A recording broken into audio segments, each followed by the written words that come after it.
Other, those critical stakeholders that are germane to the conduct of a peaceful election were all engaged. So, for any reason, any other political party decides to abstain from the election, it is their fundamental human right, and I'm not here. I can't be here on the television to argue that. So, but what I will tell you is that APGA had the day because they are the party, or we are the party at the grassroots. And like I mentioned earlier, if you conduct this election 100 times over, in Anambra State, APGA will win it 100 times over. Okay, the results are not yet out. So let's move on. Let's also look at Ken. I'm coming to you. Let's look at the role of ANSEC in all of this. Though Ejiofor has tried to talk about that, but then let's see, did they do what they're supposed to do? And was every party concerned happy with the role of ANSEC in this part? No, should every party be happy? Not every party participated in it. But okay, the ones that participated, like we had about 9 political parties. And even the ones who lost too. You don't expect there was a governor in the Southeast that said something. He said, if anybody loses an election, CJLE or no, not easy. Because election in this part of the world is not just time consuming, it's also resource draining. And that means so for someone who lost an election, you're not supposed the person to be happy. Of course, and it's a contest. Everybody wouldn't win. So there must be losers and there must be winners. So that's and just like in football, exactly. Well, there must be a winner. Yes. There must be a loser. But the spirit of the game is this. Yeah. Have in mind that it's not the end of life. Exactly. If you lose today, go home, work on yourself, review what you did and what you did not do. If you're ready for the next time, you can come out and participate again. And the beautiful thing about it, he said it, ANSEC was prepared. And by the law that created ANSEC, they had the power to conduct the election, the umpire. And they consulted widely before the election took place, and that was expected from them. And what do you expect when you are prepared for something? Then you go out there and take action. What is expected is good result. What has happened on Saturday was expected. What was that expectation? APGA is political identity of Ndigbo, especially in the Anambra. If you want to contest for presidency, fine. You may use another political party and go for it. But if you want to contest for the governorship of this state, it's the APGA. Let me tell you in case you do not know. 2010, when Mr. Governor contested for election, he lost. Then, before the primaries, 2013, he was disqualified. People, myself, I was expecting him to oppose that disqualification. But what did he do? He made a press conference and said he has consulted widely. And the result of that consultation is that APGA is the party to drive the aspiration of Ndigbo, especially in the Anambra, that he is not going to leave that party, despite the fact that he was disqualified, that he was not going to leave that party. This is where he was going to stay and pursue his dream. 2013 is on record. 2022, he came out to contest for the election and won. So the beautiful thing about it is that people should, when you have aspiration, have patience. You have patience. Go for it. If you don't get it today, you can get it tomorrow. Absolutely. It's not a do or die affair thing. You must not get it today. Whatever you're looking for in life, you must not get it today. What matters is that if you believe in yourself, keep on participating.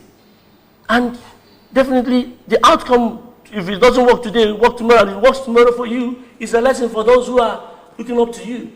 So for me, the outcome, beautiful, is a testament that APGA is not just only the political identity of Ndigbo, especially in Anambra, but also Anambra is APGA land. Absolutely. Okay. Okay, let's get to the Saturday election proper.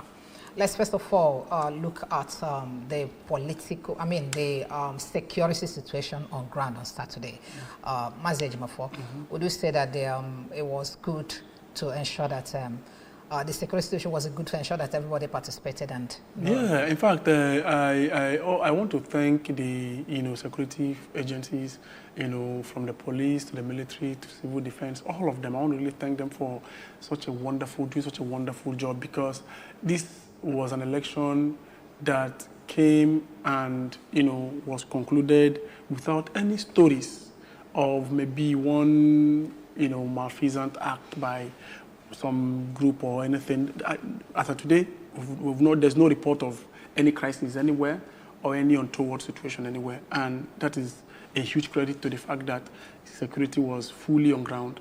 And even when we saw some shenanigans on social media about tear gassing at Nnewi and co, of course, security agencies were apt to come say that they cannot cede it's an election actually, but you cannot cede the election to thugs who want to derail the process. So of course, for every action there's an equal and opposite reaction.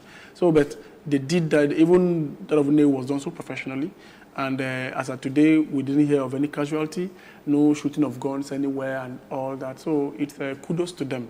And also, I want to thank Anambra for conducting themselves quite peacefully and lawfully. Generally the election has been adjudged to be, the best, so far. Okay. The result is not yet out. Otherwise, we would have talked on the result. But let's keep talking now, Ken. Let's look at the. I read up a whole lot of things before now that a lot of people were saying there was this apathy that almost marked the election. But the fact remains that that's my own argument, that the big players that were not participating, like the APC, they are not there, and then Labour Party, but perhaps that was why maybe you didn't have enough people coming out. But how will you look at the political apathy, if there was any? See, one thing of the fact is that in our own climes, we are not politically aware the way we should. We usually prefer to do some other things even during election time. And that's why the government usually gives a restriction, movement restriction, so that people will not even go and be trading during that voting time. Because if you allow people, they may even open shops and be doing business while the voting is going on. Now, so far, the results I've seen pronounced by returning officers at the local government levels, if you have an average of 30,000 in a local government, 30,000 times 10, it gives you 200,000. 30,000 times 20, it gives you 600,000. Just opposite with the last election we have in Nguba, where we have not up to 300,000 total. You can see that there is an increase in participation. There is an increase in participation, but that does not mean that that's where we want to be. We want more participation, because what people fail to understand is that when you want good governance, first thing is participation. If you participate, it speaks volume to even the aspirants.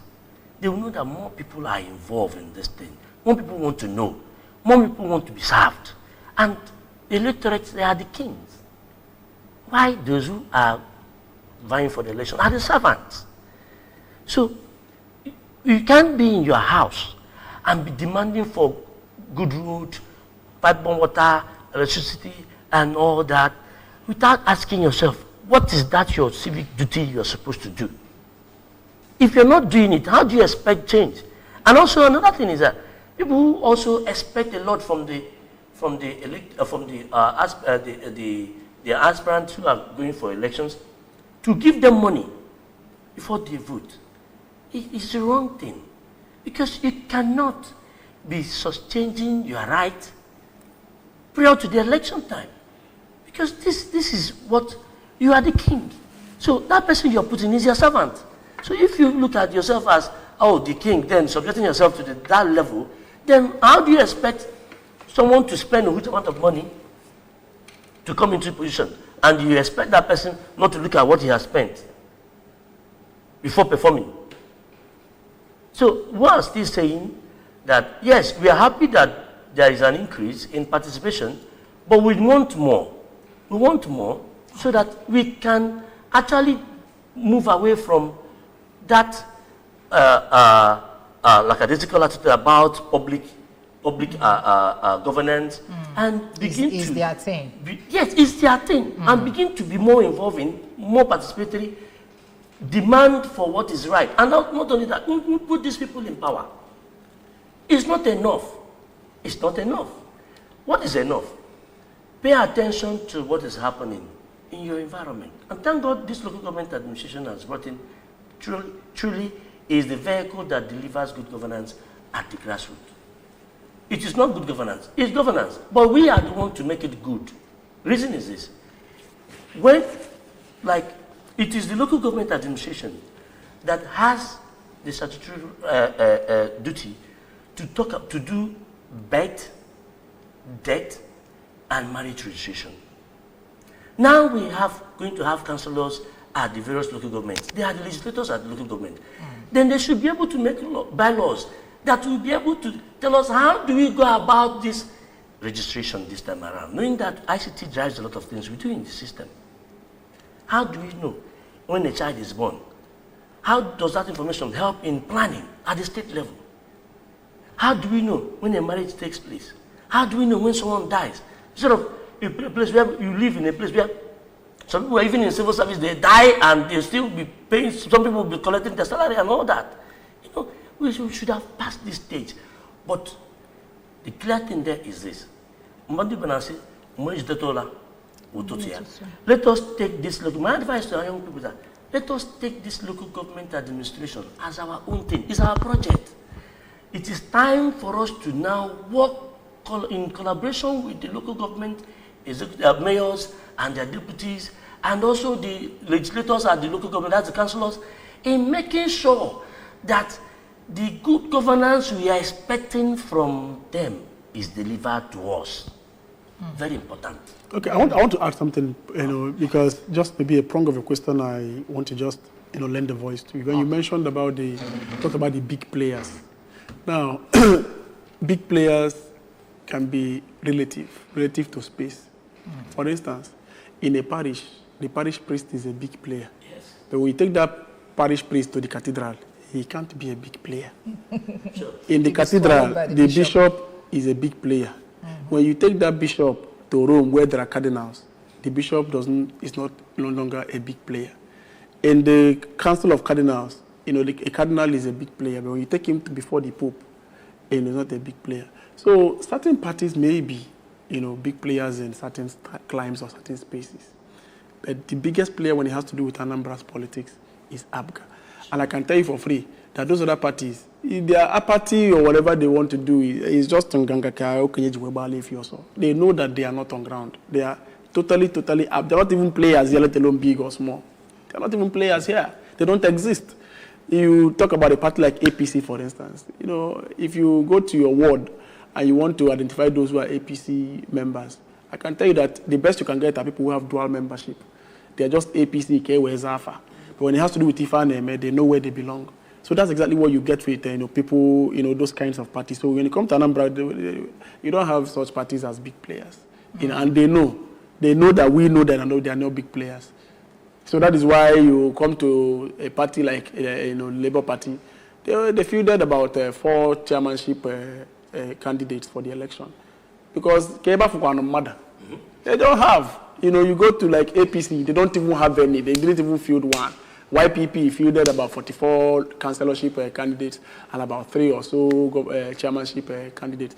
Kakar and YKS were, So that's exactly their position as long as Anambra state politics is concerned. So I don't want to call them big players. They are just there. Even if they are not here. Not here, even if they are not here. Okay, thank you very much. Let's look at what we noticed in this local government election. It does appear it's only for youth, because most of the candidates I saw, the chairmanship candidates, and then even the councillors, most of them are below 40, or let's just say below 50. Okay, what informed this? You know, the national leader of the All Progressives Grand Alliance, Professor Chukwuma Charles Soludo, is one man who is intentional with youth development. You know, he is a very, very intentional person. Talking about young people, I am here today as National Public Secretary of the party. I'm below 40, you know, and this is my 1 year in office. And so far, it has been both a learning process for me and, you know, a major, you know, advancement for me, an opportunity for me to contribute my voice to, you know, not just discussions about the polity in the state, but also nationally. And for me, it's a platform I don't take for granted. You know, it's a departure from what existed in the past, you know, where the young people believed that they were not given opportunity. But today, this is a watershed for us young people, where we are no longer passive players in the political turf. We are now very, very, very active players in the turf. And, you know, this is what ABGA represents. We're a party that reflects the mood of the people. Not too long ago, there was a bill signed into law called the Not Too Young to Rule Act. And, of course, ABGA is a law-abiding party. And in line with that law, you know, the national leader of the party and the party, in itself has started to give young people, you know, an opportunity to carve, you know, a niche for themselves, an opportunity to design this future that they so desire. You know, taking it back, the national chairman of the party is the youngest national chairman ever, you know, of any political party in Nigeria. And so that speaks to our philosophy as a people. We are so dedicated and committed to improving the lives of young people. And if you look at the policies of this, you know, this current administration, you know, you discover that it has been nothing short of youth friendliness. From the programs, the empowerment programs, the One Youth, Two Skills, the intentional and deliberate mainstreaming of technology in the affairs of the state. And, you know, Mr. Governor will tell you that part of his mandate is to ensure that we produce a workforce or a human resource that is productive at home and exportable abroad. So this speaks to the fact that everything we are doing as a party and even the government of Anambra State is targeted at the youth, targeted at young people. So today, you wouldn't find a situation where you see young people telling you that Ndo Kenya space, or we are not, these old people are just seated. Now, the ball is in your court. Let's see how you play it. And I'm very sure that my generation of politicians will not disappoint. You know, already we are getting very, very sick because, you know, some of the candidates of the party, you know, have actually been tested in certain areas, and I can tell you that majority of them have delivered. And I'm sure that with their emergence now as elected, when it is declared, actually, because well, I'm just been in the euphoria of the fact that we have heard the results declared at various local governments, and on the strength of that. Though I'm not the umpire, but on the strength of that, I'm so much excited that what we are just awaiting is, you know, swearing in. And I'm sure that when they are duly sworn in, you would see a local government system never before experienced in the entirety of the country. All right. Just like you said, the results are not yet declared by the umpire, but then from what we have seen from the collation centers on different local government areas, it does appear it's tilting towards one direction. I'm coming to you, Ken. So how are we going to do this? Mazi said here that after election, that that's need for you to magnanimous in winning. Okay, so you get Jelonia. So how do you guys? How have you planned to reach out to those that contested with you? Assuming that you take it all.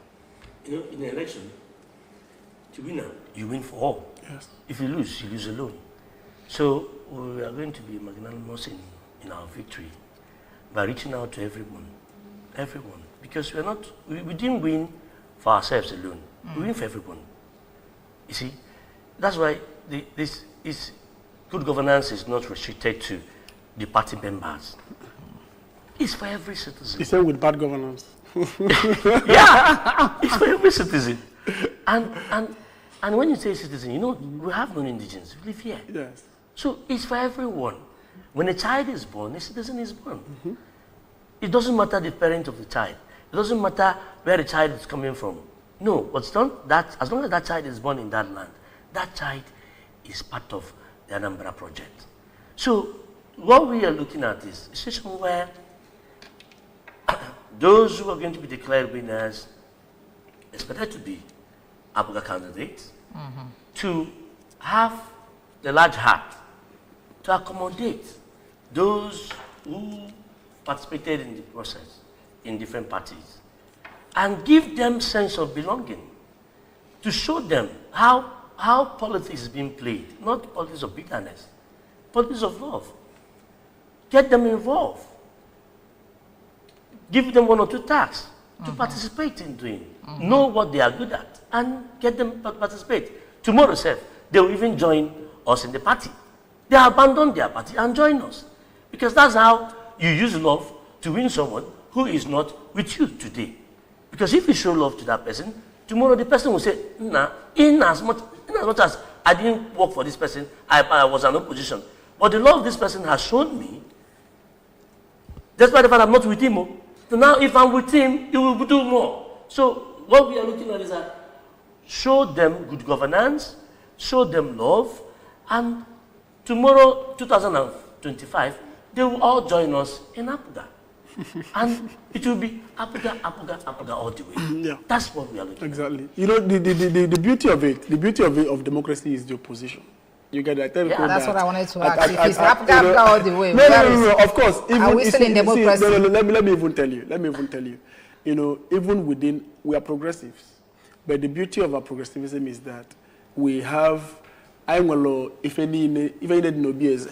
You know, if you come up now, there are people, if you come up with a policy, there are people who tell you, I don't know, this is not this is not, you know, so they are our ability to disagree to agree, you know, makes us a very formidable, you know, party. But be that as it may, it is important that, you know, you enjoy your meal better when it is prepared for you in the presence of your enemies, you know. So if we reach out to them, which of course we do, like the national leader of the party would say, you know, because the only way we can make them happy is by providing for them that thing which they want to go, and that if it's about the people, if their intention is about the people, then they should rest assured that APGA and its leaders would ensure that every Anambra would have a reason, or have in the last 18 years, they've had a reason to be very proud to say that Anambra, because of the developmental strides that the party has, you know, routed in the state. So they will, if they want to be opposition, very fine. So it will be good for us to also use them to mark our script, to say, okay, judge us, how far have we done? And so far I can tell you that even those of them who claim to be opposition are also scoring the party very fairly and very highly, you know. So, however it is, what we know is that we're not going to troll them, we're not going to gloat over them. They are, like Ken said, you know, he who wins, wins for all. Yeah. So, you know? Okay. So, that's how it is. All right. Mazi Ejimofo, you are the National Publicity Secretary of All Progressives Grand Alliance, APGA. So I think I've asked this question before. I think you are the person in position to answer this question. In this last election, did we have double candidates? APGA is like one. 2 people. No. Vying for the same position. Within the party? Within the party. No. You don't have that. We don't have that. Now, will you tell us a little bit of what's going on with it? Because we know it's apparent in so many political parties where they have challenges of double chairman here and there. Is there any way it's going to affect this election? No. The party is one. The party is fundamentally in fact, it is stronger than it ever used to be right now. Now, what we have, just some kind of imposters, you know, trying to hijack the party from the back door. People who, without any legal basis, are trying to assert themselves or impose themselves on the rightful and legitimate members of the party. If any element of one will do solo, that is why we have rules and regulation. Everything that must be done in accordance with the rules. ABGA as a party is guided by its own constitution first, then by the Constitution of the Federal Republic of Nigeria. And if you look at these two documents I've mentioned now, we have just one leadership of the party. And that leadership of the party is striving and has done its utmost to ensure that, in this election, we had no reason whatsoever to have our people second guess where we are. So as it were, it's a matter of a few weeks, a few months from today, and they will nail the final. We'll put the final nail on the coffins of these imposters, because obviously, at every time, if you look at the history of ABGA, ABGA leadership, it has always been in common earlier. If we from the days of Victor Max Yoku debacle, from that to Victor Martin Abaso, debacle, down to Victor Dozie Njoko debacle, and today it is Sly. So, but what we've always known is that at every point in time, the original will always topple the fake. And what we are telling these people, these impostors, is that there is no need going through this route. If you want to be part of the party, come back to the party. Come to the party and grow through the ranks. Some of these people I'm telling you, some of these people that whose name I don't even want to mention here because I try to remember the publicity no deserve, are people who have left the party of their volition more than a decade ago. Some of them are people that were suspended by the party, subsequently expelled by the party, and their expulsion has been validated by the highest court of the land. So tell me in God's name, how someone who is not even a member of the party can come and tell you that he is now your chairman, let alone that he has suspended the legitimate chairman and he's going to suspend the governor of Anambra State. The national leader of the party. This is, these are some of the, misdemeanors, if not criminality, that is, that has made our political space a little bit uncomfortable. And that is where I believe strongly, someone like me believes strongly, that we must have very strong institutions to really check some of these things. Because if we have very strong institutions that play by the rules, definitely you wouldn't have some of these people who are rearing their heads, up and down, coming to foment trouble.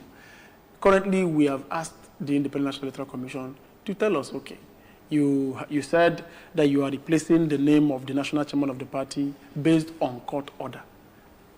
Anijoma, as I sit with you up until this morning, there is no court order anywhere that has been shown to APGA mandating INEC to change the name of, the national chairman of the party with some impostor. There's no such court order anywhere. Not from the High Court, not from the Appeal Court, neither is it from the Supreme Court. So you ask yourself, where are we? It was shenanigans for. So that is why anybody who is telling you that I tell people, some of these people are just political merchants. So they heard the Supreme Court has given state governments 3 months to conduct local government elections. They decided to go and play this fast route to see how they can milk, the governors of the public funds and all that. But Right. Okay, it was good that at least you are able to explain this very well so that our people will understand exactly what's going on. We are rounding off. Let's look at a video of the governor's pronouncement while casting his vote, and then exactly what he said to the people of Anambra. We'll take a break now to bring in that video. After that, we'll come back and then conclude.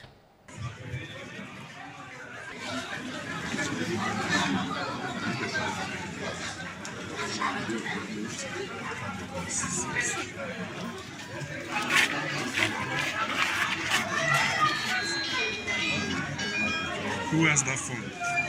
Oh, yes. We're going. Councillors in the 326 wards in Anambra and the 21 local governments in Anambra that are being elected today. And from all the calls and feelers I have gotten from all over the state, voting is going on smoothly. The operations and logistics arrangements have been incredibly, gone very, very well, superlatively well. I've gotten calls from literally all the local governments of Anambra State. And we're taking this very, very seriously. I can see the election observers on duty here observing what is going on. They're all over the state observing what is going on. We want a very credible, transparent election, almost to demonstrate how it should be done.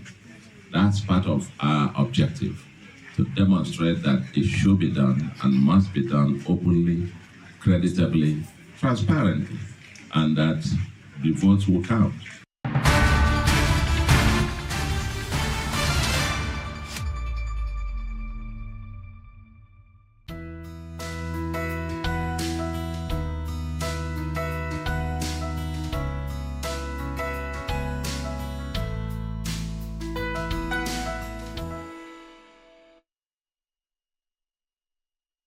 Okay, welcome back. It is still Good Morning Anambra today, the last day of the month of September, and we're looking at the lessons from the Anambra 2024 local government election that was conducted on the 28th of September 2024.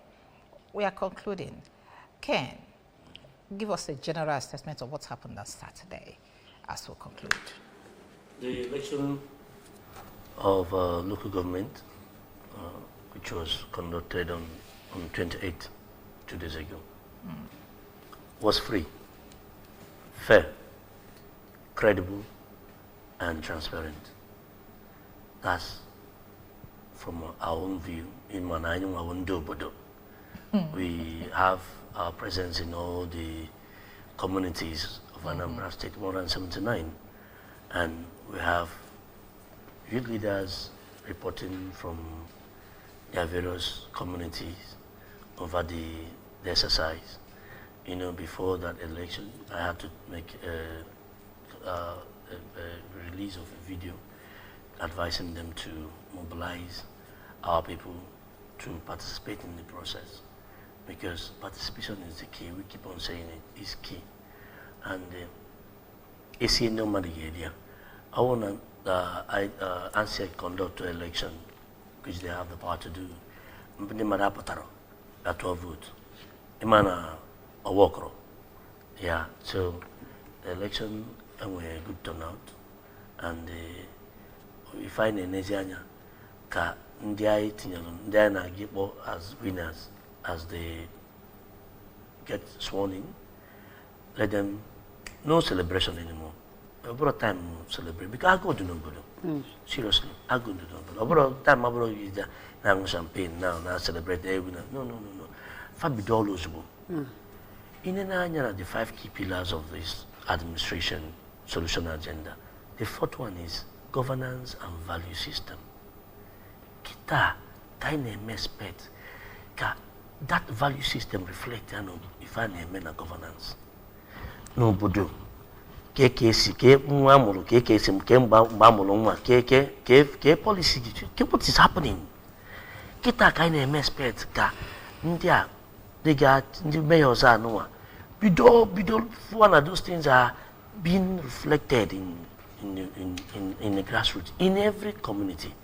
Makana all the councillors are where you know some bodo where 4, 5, 2, 1, even some where they are jointly owned as a ward.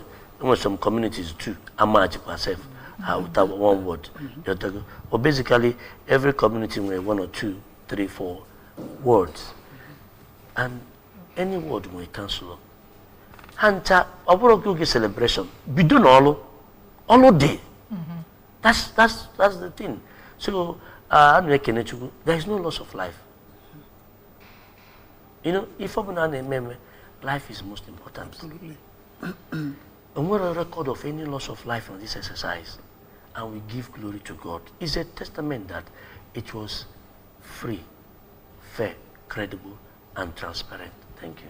All right, thank you very much. Mazde Jimo for the National Publicity Secretary of Africa. Could you please Okay, we know that, like we said, there's going to be winners. Would you please advise the winner on the way forward if eventually they are declared winners and they inaugurate it? So, like Ken said, in fact, Ken has just reflected or rehashed the exact disposition of the national leader of the party and governor of Anambra State when it has to do with public service and public leadership. You know, for every moment of every time he swears in a public functionary, be it a commissioner, a special advisor, or he appoints an SSA, he tells you two words. He said, congratulations and commiserations. Because congratulations, okay, because of the many, the very many you have been chosen. That's one. Then commiserations in the sense that the task ahead is not a tea party. And if you waste your time celebrating all through, you wake up one morning to realize that you have achieved nothing. So you need some sense of piety. You know, it should be entrenched in our values that when people win, it is not a time to eat; it's a time to walk. Or brother, no, only win chairman but one negi. No, I hear the chuku. Na all the time over doing yili. No. That is away from the spirit or the philosophy of APGA as a party. So exactly. So exactly, and we believe that a system is as strong as its weakest link.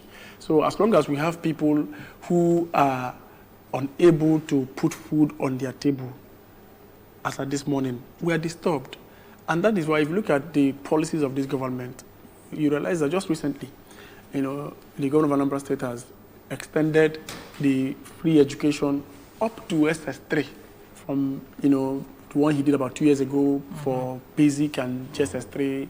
Now he has extended it to SS3. Even speaking yesterday at the Independence Day service at St. Faith Church, he said, subject to availability of resources, that the state is also looking forward to a time when they would not just send these kids to school for free, but also provide them the basic textbooks that they would be needing, for effective study. That shows you the quality, of mind of the person we call national leader and the governor of the state. So anyone who is coming into, to become the mayor, because that's the name the new electoral law now calls them, anybody who is coming to be the mayor of a local government in Anambra State who does not want to mirror the level of seriousness that Governor Soludo has brought to leadership, then the person is just trying to undo himself, because people will know. Because they know that the man is not a champagne-popping, party-going, and, pleasure-driven leader. He's somebody here in Abokainanya. He sees that there is waste here. Who is clearing it? He sees that the child is not going to school. Why? He sees that somebody is crying that he has collected that. Today in Anambra State, pregnant women go for free antenatal and free delivery. And the icing for me is the fact that people even pay nothing if the delivery is through cesarean. We know how much, and still free of charge. We know how much cesarean session cost, currently. So you discover that this is a man who is concerned or determined to solving problems. So this is what I want to tell those who would eventually emerge. Na ozona marabu ogene yani kwebe ayanod. So if you want to be successful in your various local governments, then let Governor Soludo be your model, for leadership.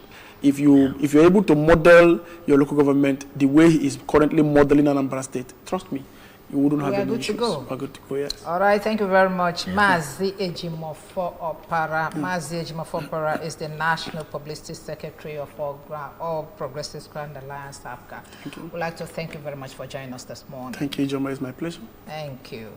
And also Ken Okoli. Ken Okoli is the President General, ASATU Youth. Thank you very much for coming, Ken. Hello.